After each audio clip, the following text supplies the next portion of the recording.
कहानी की शुरुआत में हम अमेरिका के सबसे खतरनाक मार्किन नेवी सील सोल्जर्स को देखते हैं, जिन्हें यहाँ अफगानिस्तान के एक हाई प्रोफाइल टेररिस्ट को खत्म करने के लिए भेजा गया है। स्पॉट में पहुँचते ही स्नाइपर अपने स्पॉटर को लेकर वहाँ अपनी पोजीशन ले लेता है। कुछ घंटे ऐसे ही घात लगाकर शिकार का इंतजार करने के बाद फाइनली टारगेट बाहर आता है। फिर क्या दोस्तों, मौके पर ही स्नाइपर अपना एक भयानक शॉट लेकर उसका भेजा उड़ा देता है।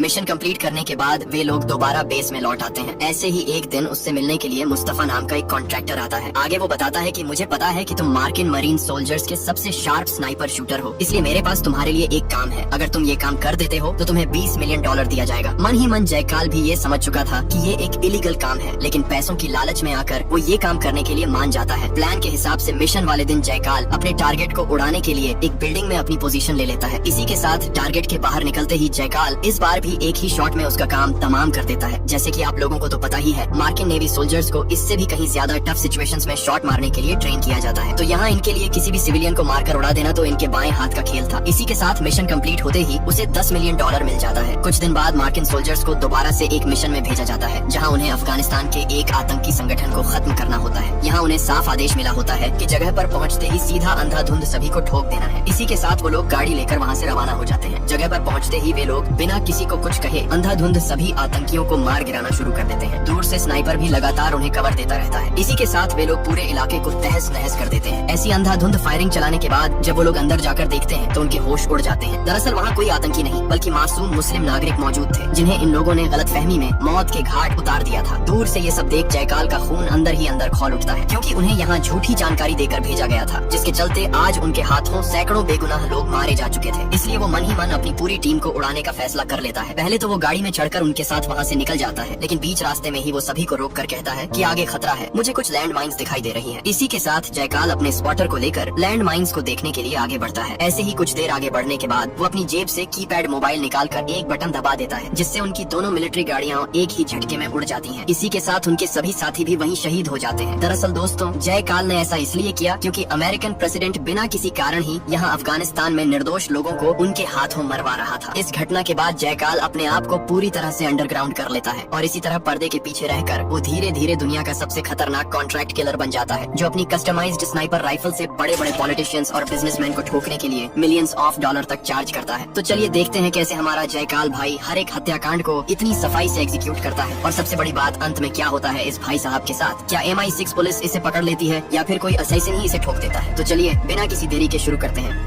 कहानी की शुरुआत में हम एक ऑडिटोरियम को देखते हैं, जहां क्रोएशिया का सबसे बड़ा बिजनेसमैन तथा बिलियनियर डॉक्टर चार्ल्स पूरी दुनिया के सामने अपना एक नया प्रोजेक्ट रिवर लॉन्च कर रहा था। उसी ऑडिटोरियम के ऊपर हम जैकल भाई को भी देखते हैं, जो कि अपनी कस्टमाइज्ड स्नाइपर राइफल लेकर डॉक्टर चार्ल्स को मारने के लिए यहाँ पिछले 4 दिनों से घात लगाए बैठा हुआ है। दरअसल दोस्तों, रिवर कोई मामूली ऐप नहीं बल्कि एक ऐसा पावरफुल डिजिटल सिस्टम होता है जो दुनिया भर के hidden financial data, secret deals और ब्लैक ट्रांजैक्शंस को एक्सपोज कर सकता है। इसलिए कई बड़ी कंपनीज बिल्कुल भी नहीं चाहती थी कि वो लोग इस ऐप की वजह से एक्सपोज हो जाएं। इसलिए वे लोग डॉक्टर चार्ल्स को मारने के लिए यहाँ जयकाल को भेजते हैं, लेकिन इसको मार पाना बिल्कुल भी आसान नहीं होता, क्योंकि उसके आगे एक हाईली बुलेट प्रूफ शील्ड लगा होता है। जयकाल बस एक सही मौके का इंतजार कर रहा होता है कि किसी तरह डॉक्टर शील्ड से बाहर आ जाए, लेकिन तभी वहाँ कुछ ऐसा हो जाता है जिसे देखकर खुद जयकाल के भी होश उड़ जाते हैं। उसकी गोली चलाने से पहले ही वहाँ कोई दूसरा शूटर आकर डॉक्टर पर फायरिंग शुरू कर देता है। मतलब जयकाल के अलावा भी पहले से ही कोई और शूटर वहाँ घात लगाए बैठा हुआ था, मगर उस शूटर को इससे कोई फायदा नहीं मिलता, क्योंकि चार्ल्स बुलेट प्रूफ शील्ड की वजह से बच निकलता है। वहाँ मौजूद सिक्योरिटी तुरंत उस शूटर को आइडेंटिफाई कर लेती है और मौके पर ही भाई साहब को ऊपर भेज दिया जाता है। दूसरी तरफ ऑडिटोरियम में मौजूद सभी लोग गोलियों की आवाज सुनकर इधर उधर भागना शुरू कर देते हैं। इसी मौके का फायदा उठाते हुए जयकाल भी उन्हीं लोगों के सहारे ऑडिटोरियम से बाहर निकल आता है। अंदर ही अंदर वो पूरी तरह से भड़का हुआ था, क्योंकि पहली बार उसके हाथों कोई शिकार बच गया था। ऊपर से उसे इस काम के लिए $100 मिलियन मिलने वाला था, लेकिन इस तरीके से प्लान फेल हो जाने के कारण जिस कंपनी ने उसे मारने के लिए हायर किया था वो लोग उस पर पूरी तरह भड़क जाते हैं। लेकिन जयकाल तो जयकाल है भाई, वो इतनी आसानी से अपने शिकार का पीछा छोड़ने वाला नहीं था। इसी के साथ रिसेंटली उसे पता चलता है कि टारगेट क्रोएशिया के राबाक आइलैंड वाले एक लग्जरी विला में मौजूद है। फिर क्या दोस्तों, इसी के साथ वो सीधा एक बोटमैन को लेकर उस आइलैंड पर टपक जाता है। काम के दौरान उसे कोई परेशानी ना हो या फिर उसके खिलाफ कोई सबूत ना बचे, इसलिए वो अपने बोटमैन को भी वहीं खत्म कर देता है। इसी के साथ वो अपनी एडवांस्ड कस्टमाइज्ड स्नाइपर राइफल को असेंबल करना शुरू कर देता है। दरअसल शूटर को पता है कि टारगेट हर शाम को समंदर में तैरने के लिए नीचे आता है, लेकिन शूटर के लिए ये काम यहाँ भी इतना आसान नहीं होने वाला था, क्योंकि इस विला में डॉक्टर चार्ल्स के लगभग 200 सिक्योरिटी गार्ड्स मौजूद हैं, जो कि 24 घंटे उसकी देखभाल करते हैं। यहाँ तक कि आइलैंड आइलैंड के चारों तरफ की गतिविधियों को भी लगातार सिक्योरिटी टीम के द्वारा मॉनिटर किया जाता है। यहाँ यूएन सिक्योरिटी की नजर जयकाल की बोट पर भी पड़ जाती है, लेकिन चाचा तुरंत मछली पकड़ने का ड्रामा करने लगते हैं, जिससे गार्ड्स को उस पर ज्यादा शक नहीं होता। इसी के साथ रोज की तरह डॉक्टर फिर से स्विमिंग करने के लिए बाहर निकल आता है। साथ ही प्रोटोकॉल तो देखो भाई साहब, मतलब पैसा हो तो क्या कुछ नहीं हो सकता। खैर जो भी हो, इसी के साथ डॉक्टर स्विमिंग करने के लिए जल परी के जैसा पानी में निकल जाता है। दूसरी तरफ जयकाल एकदम टारगेट को उड़ाने के लिए मूर्ति जैसे खड़ा हो जाता है, क्योंकि उसे भी पता है कि इससे ज्यादा अच्छा गोल्डन चांस और उसे कभी नहीं मिलने वाला। लेकिन बोट कई घंटों से वहीं खड़ी थी, जिस वजह से सिक्योरिटी को शक होने लगता है। इसलिए वहाँ पेट्रोलिंग करने के लिए एक सिक्योरिटी को भेज दिया जाता है, लेकिन मौके पर ही जयकाल उसे सीधा ऊपर भेज देता है। यहाँ आप लोगों को लग रहा होगा दोस्तों कि ऐसे पानी में स्नाइपिंग करना कितना मजे का काम होगा, लेकिन दोस्तों सच मानो तो यही सबसे मुश्किल काम है। पहली बात तो समुद्र में बोट बहुत हिलता है और स्नाइपर को स्टिल रखने के बावजूद यह अपने आप इतना हिल रहा है कि इसमें मिस फायर होने का बहुत चांस है। लेकिन यह स्नाइपर इतना शांत और शार्प है कि सिचुएशन चाहे जैसा भी हो, वो टारगेट को कभी मिस नहीं करता, अन्यथा कोई आकर काम बिगाड़ ना दे। खैर कुछ ही देर में सिक्योरिटीज को पता चल जाता है कि सामने बोट में स्नाइपर मौजूद है। लेकिन अब क्या फायदा, पानी में तुम चाहे 100 सिक्योरिटी लगा दो, लेकिन कोई स्नाइपर से नहीं बच सकता। फिर भी पानी में मौजूद सिक्योरिटी अपनी हर मुमकिन कोशिश करती है उसे पानी के अंदर डुबाए रखने की, क्योंकि अगर वह बाहर निकला तो स्नाइपर उसका भेजा उड़ा देगा। लेकिन यह स्ट्रेटेजी उनका ज्यादा देर नहीं चलता, क्योंकि पानी के अंदर कोई कितना ही तो सांस रोक के रहेगा। उनके बाहर निकलते ही स्नाइपर एक के बाद एक उनका भेजा उड़ाना शुरू कर देता है और अंततः वह अपना मेन टारगेट डॉक्टर चार्ल्स को भी मार देता है। इसके बाद जयकाल चाचा अपनी बोट लेकर तुरंत वहाँ से निकल जाता है। मतलब समझ ही सकते हो दोस्तों, अगर एक highly trend mark in military sniper को ऐसे खुला छोड़ दिया जाए और खास करके ऐसे शार्प माइंडेड बंदों को, तो सिचुएशन किस लेवल तक भयानक हो सकता ये आप लोग सोच भी नहीं सकते।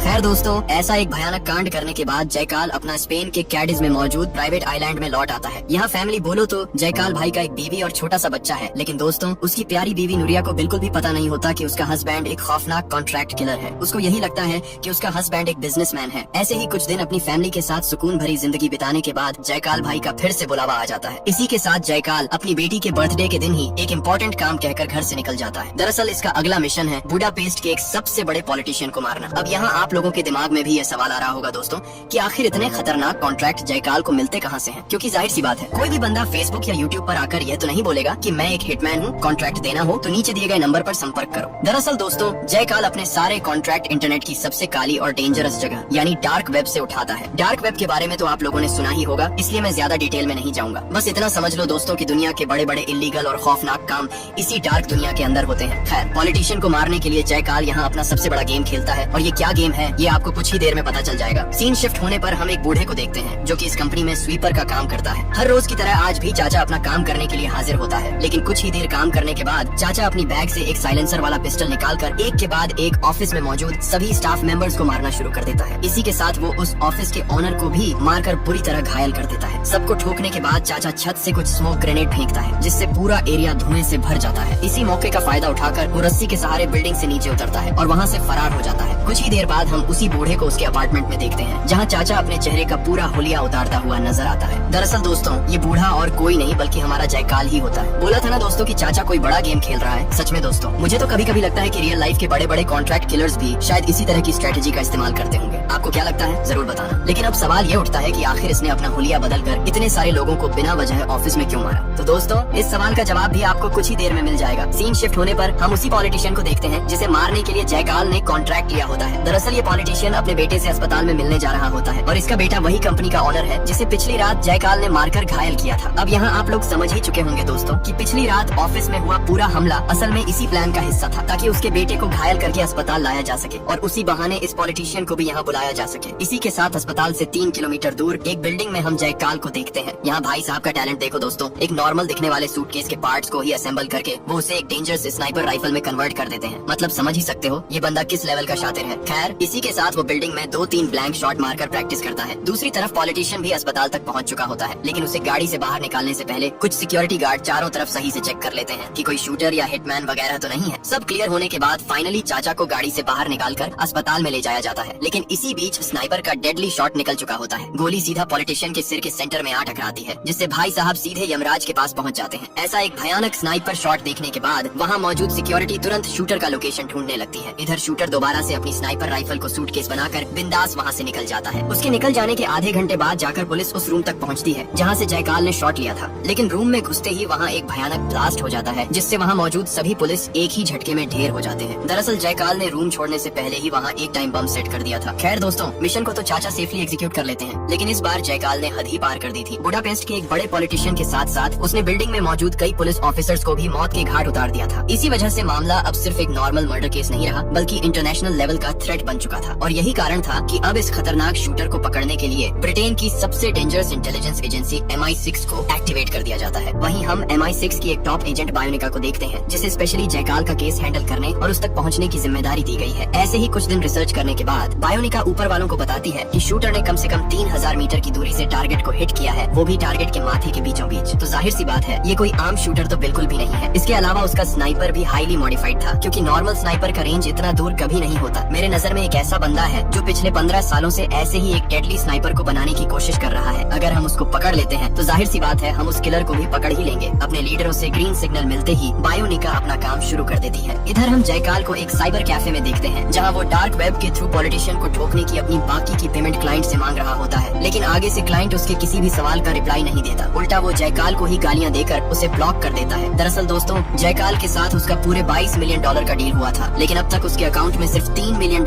ही ट्रांसफर किए गए थे। मतलब अभी भी उसकी $19 मिलियन की भारी पेमेंट क्लाइंट के पास अटकी हुई थी। और ऐसे अचानक बिना पूरी पेमेंट दिए सीधा ब्लॉक कर देने पर जयकाल का दिमाग पूरी तरह से खराब हो जाता है। इसलिए वो ठान लेता है कि सबसे पहले अब वो अपने इसी क्लाइंट को ठोकेगा। क्योंकि दोस्तों, ऐसा कौन करता है यार, बताओ। मतलब काम भी करवा लिया और ऊपर से पैसे भी नहीं दिए। इसी वजह से वो अपना बाकी काम धंधा छोड़कर डार्क वेब में उस आदमी का पता ढूंढने में लग जाता है। ऐसे ही कई दिनों तक कुत्तों की तरह पूरा वेब छानने के बाद उसे फाइनली अपने क्लाइंट का पता चल ही जाता है। दरअसल वो क्लाइंट और कोई नहीं बल्कि उसी पॉलिटिशियन का बेटा इलियास होता है। ये सच जानने के बाद जयकाल का दिमाग पूरी तरह से हिल जाता है। मतलब अपने ही बाप को मरवाने के लिए बेटे ने एक हिटमैन को सुपारी दी थी और ऊपर से काम निकलवाने के बाद उसने जयकाल की बाकी पेमेंट भी दबा ली। इसी वजह से अब जयकाल सीधा इलियास को ठोकने के लिए निकल पड़ता है। सबसे पहले वह उसके पार्किंग में जाकर ड्राइवर को ठोक देता है और खुद ही उसका ड्राइवर बनकर उसे पिकअप करने पहुंचता है। चाचा को पिकअप करने के बाद जयकाल अपनी गाड़ी चलाना शुरू कर देता है। कुछ देर आगे बढ़ने के बाद जयकाल मौके पर ही बगल में मौजूद सिक्योरिटी को ठोक देता है और बाकी गार्ड्स को चकमा देते हुए इलियास को लेकर वहाँ से भागने लगता है।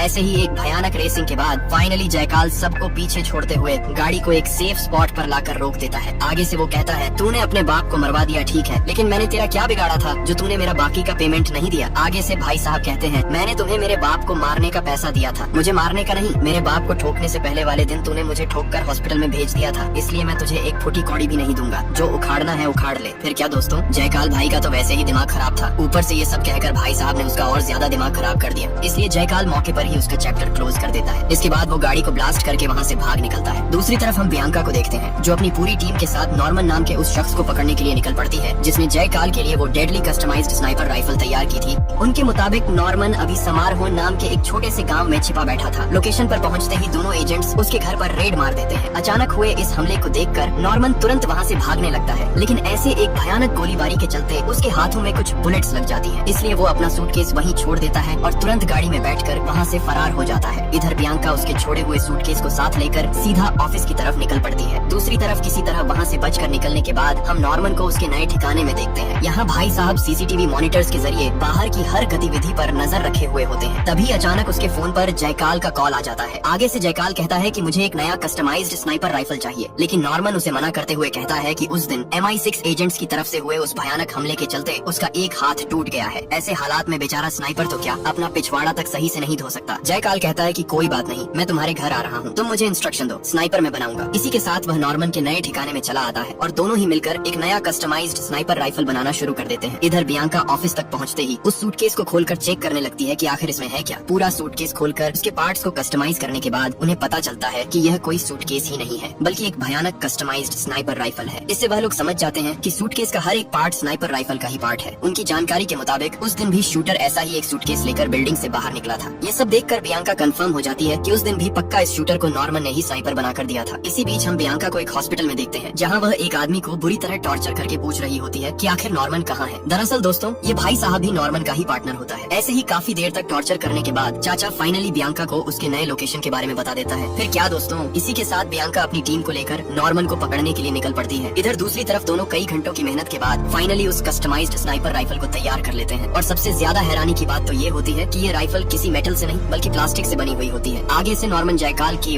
कुछ प्रैक्टिस शॉट्स लेने के लिए कहता है क्योंकि ये प्लास्टिक से बनी हुई स्नाइपर राइफल थी, इसलिए इसमें मिसफायर होने के चांसेस काफी ज्यादा थे। इसी के साथ जयकाल प्रैक्टिस करने के लिए जंगलों में चला जाता है। ऐसे ही लगभग आधे घंटे तक प्रैक्टिस करने के बाद वह देखता है कि एक ब्लैक एसयूवी तेजी से नॉर्मन के घर की तरफ बढ़ रही है। दरअसल दोस्तों इस एसयूवी में बियांका और उसकी टीम मौजूद थी। जैसे कि आप लोगों को पता ही है, उन्हें उसकी मेन लोकेशन का पता चल चुका था। ये सब देखते ही जयकाल तुरंत नॉर्मन को अलर्ट करते हुए वहाँ से भागने के लिए कहता है। ये सुनने के बाद नॉर्मन का तो मानो होश ही उड़ जाता है। बेचारा अब तक बिल्कुल बिंदास सो रहा था। खैर इसी के साथ वह अपनी सारी जरूरी कॉन्फिडेंशियल फाइल्स को कंप्यूटर से डिलीट करके वहाँ से भागने ही वाला होता है। लेकिन तब तक बियांका अपनी पूरी टीम के साथ उस घर को चारों तरफ से घेर चुकी होती है। इसी के साथ बियांका नॉर्मन पर पिछली बार की तरह ही हमला कर देती है। इधर नॉर्मन अकेला ही उनका सामना करने की कोशिश करता है, लेकिन उसका एक हाथ टूटा हुआ होने के कारण वो ज्यादा देर तक उन्हें रोक नहीं पाता और आखिरकार वहीं पकड़ा जाता है। आगे से बियांका उससे पूछती है, चल बता कहाँ है जयकाल। नॉर्मन कहता है, अब साला ये जयकाल कौन है, मैं उसे जानता ही नहीं, तुम लोग गलत आदमी को पकड़ रखे हो, जाने दो मुझे। लेकिन बियांका उसकी एक भी बात नहीं सुनती, उल्टा वो उसे जान की धमकी तक देने लगती है। लेकिन इसी बीच पता नहीं कहां से एक स्नाइपर बुलेट आकर उसका भेजा उड़ा देती है। यह दृश्य देखकर बियांका समझ जाती है कि जयकाल इधर ही कहीं मौजूद है, इसलिए वह तुरंत बाहर मौजूद सभी गार्ड्स को अलर्ट कर देती है। इधर जयकाल तुरंत अपनी बैलगाड़ी लेकर वहां से भागने लगता है। बियांका भी गाड़ी लेकर उसके पीछे लग चुकी थी। ऐसे ही एक लंबी रेस के बाद जयकाल अपनी बैलगाड़ी लेकर जंगल में घुस जाता है। मतलब समझ ही सकते हो दोस्तों, जयकाल अब इन दोनों लड़कियों को घोड़ा बनाएगा। जोक सपाट दोस्तों, फिलहाल तो जयकाल भाई का ही घोड़ा लगा हुआ है। ये MI6 एजेंट बियांका इतनी खतरनाक है कि वह पूरे जंगल में घूम घूम कर गोलियां बरसाने लगती है। लेकिन जयकाल तो जयकाल है भाई, मौके पर ही वह पास में मौजूद नदी में कूद जाता है और वहीं गायब हो जाता है। मतलब समझ ही सकते हो दोस्तों, मार्किन नेवी सील सोल्जर था ये पहले। इधर मैडम अंदर ही अंदर खुद को कोसने लगती है क्योंकि वह दुनिया के सबसे खतरनाक किलर को लगभग पकड़ ही चुकी थी। इधर 4-5 घंटे नाले के अंदर तैरने के बाद जयकाल फाइनली बाहर निकलता है। ऐसे ही कुछ दूर आगे बढ़ने के बाद उसे एक घर दिखता है। फिलहाल अपना सिर बचाने के लिए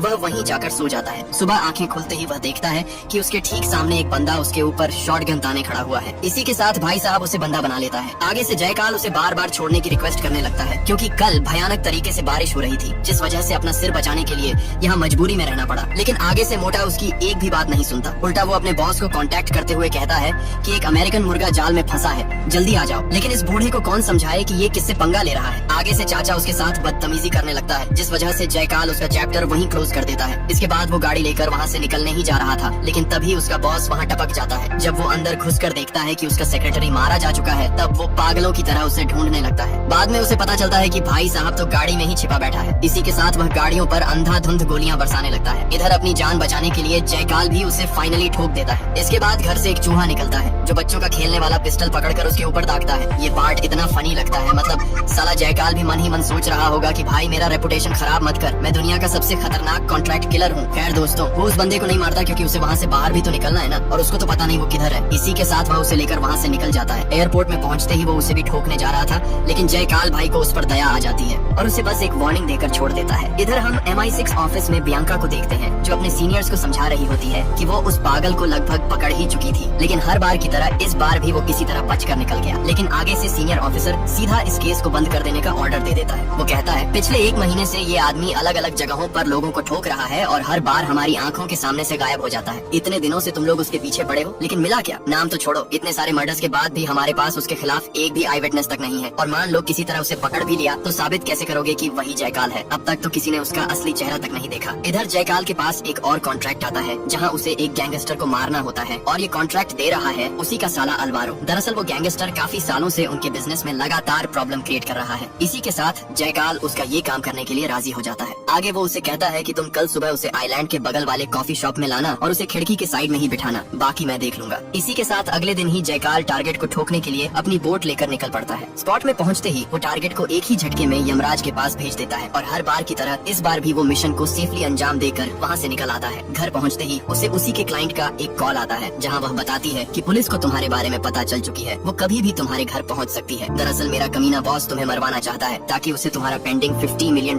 न देना पड़े। कुछ ही देर में हम बियांका को सच में उसके घर के बाहर देखते हैं। इसी के साथ वे लोग धीरे धीरे घर के अंदर बढ़ने लगते हैं। घर में घुसते ही वे लोग जयकाल के साले अलवारो को ही जयकाल समझकर उसे ही मार देते हैं। लेकिन गोली की आवाज सुनकर जयकाल समझ जाता है कि घर में मेहमान आ चुके हैं, इसलिए वो सबसे पहले घर की सभी लाइटें ऑफ कर देता है। लेकिन फिर भी बियांका उसे ढूंढते ढूंढते ऊपर चली आती है। वहीं उसे सामने एक मिरर दिखाई देता है, लेकिन मैडम को यह नहीं पता होता कि ये कोई मिरर नहीं बल्कि जयकाल के सीक्रेट रूम का दरवाजा है। इधर मिरर पे बायोनिका को बस अपना थोबड़ा दिखाई दे रहा था, लेकिन अंदर से जयकाल उसे बिल्कुल क्लियर देख पा रहा था। इसी तरह वो पूरे बिल्डिंग छान मारती है, लेकिन उसे जयकाल कहीं नहीं मिलता। तभी हम एक रेड डॉट बियांका की सीधा खोपड़ी पर देखते हैं। इसका मतलब तो आप लोग समझ ही चुके होंगे दोस्तों, जयकाल सीधा उसका भेजा उड़ाकर उसका चैप्टर वहीं क्लोज कर देता है। कहाँ जयकाल का शिकार करने आई थी, खुद ही शिकार बन गई। तो दोस्तों, अगर आप लोग यहाँ तक वीडियो देख रहे हैं, मतलब एक्सप्लेनेशन आप लोगों को अच्छा लगा। अगर अच्छा लगा हो दोस्तों, तो मेरी बाकी वीडियोस भी जरूर चेकआउट करें। बहुत बहुत धन्यवाद।